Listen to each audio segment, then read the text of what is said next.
Before Surah Yusuf, Surah Hud. And Surah Hud as well, there's, I'm sure, many things to learn from it. But one of the things that personally appeals to me a lot about Surah Hud is the mention of the story of the son of Nuh alayhi salam and what happened on the ship. It's mentioned in Surah Hud that his son, Nuh alayhi salam's son, was not from the Muslims. And Nuh alayhi salam, he called him onto the ship, and he ended up drowning as a result of that, because he didn't listen to his father.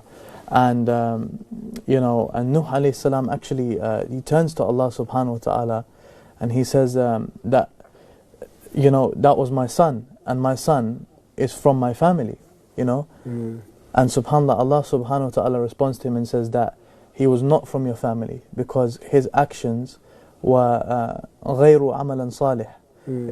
If I correctly quoted the verse. So his actions were not of the right actions, the correct actions.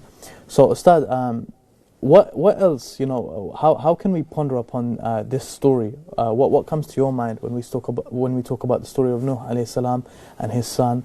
I mean, it must have been very difficult for him to go through that, because with our own family, not only did he see his son, die in front of him, but he lost his son, and he knew that his son wasn't a Muslim. No.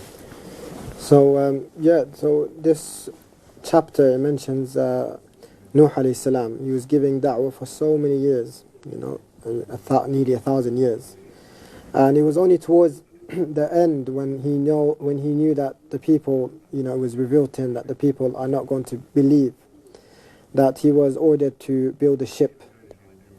And the people will walk past him while he was building the ship, and they will do mockery. They would mock and laugh at Nuh alayhi salam. What are you doing building a ship? There's no sea here. But he was following, the revelations. And of course, Nuh was trying so hard, and he came to them as a nasih, as a sincere advisor, and he wanted to purify them, and he called them to Allah subhanahu wa ta'ala, and he tried to be a good person to them, and all they did was mock him, and they wanted to attack him, and they wanted to kill him, etc. So when he built the ship, from the disbelievers were unfortunately his son, and he called his family to go with him in the ship, and those who believed with him, and there were a small number, but most of them is from the dhurriya, from his offspring.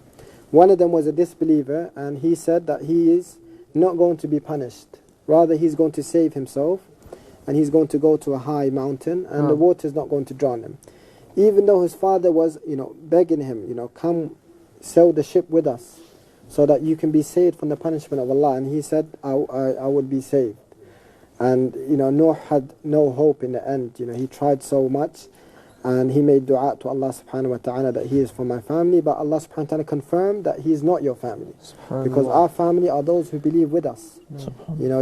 You could be, you're probably not my blood brother, but you're my brother in Islam, and this is what makes us even closer to each other. So subhanAllah, one of the lessons that we learned that is we can never run away from the punishment of Allah subhanahu wa ta'ala. We should never think that we are smarter than Allah subhanahu wa ta'ala, wa'udhu billah. That, some people think, I'll sin, keep sinning, and inshallah, just before I die, I'll repent. We shouldn't think that we can deceive Allah subhanahu wa ta'ala. Because this mountain and the ard, the whole dunya, the whole world, the whole galaxy is to Allah subhanahu wa ta'ala. He created it. Kun fayakun. Whatever He orders will happen. So who are we, this insignificant creation, so small? Sometimes think we are so great and we can escape from Allah subhanahu wa ta'ala. We are only fooling ourselves and increasing ourselves with misguidance. Rather, when a reminder comes to us, when a sign comes to us, when guidance comes to us, and every single person will receive guidance. SubhanAllah. Allah will send the bayyinah and the guidance to every person. And there's two types of people, those who accept it and those who deny it. Sometimes something will happen, a sign or something will come to a person, and this is his time now. Who do tawbah, who start practicing. Perhaps there's a listener today, our discussion could be their sign, could be their reminder, their turning point. And there are those who turn away. Allah subhanahu wa ta'ala puts them in tests and situations and shows them signs and reminds them and tries to bring them back, and they turn away. Anyone who is misguided, he is only misguided because he turned away himself due to his own arrogance. And this is the example of the son of Nuh alayhi salam. He was not saved from the punishment of Allah subhanahu wa ta'ala.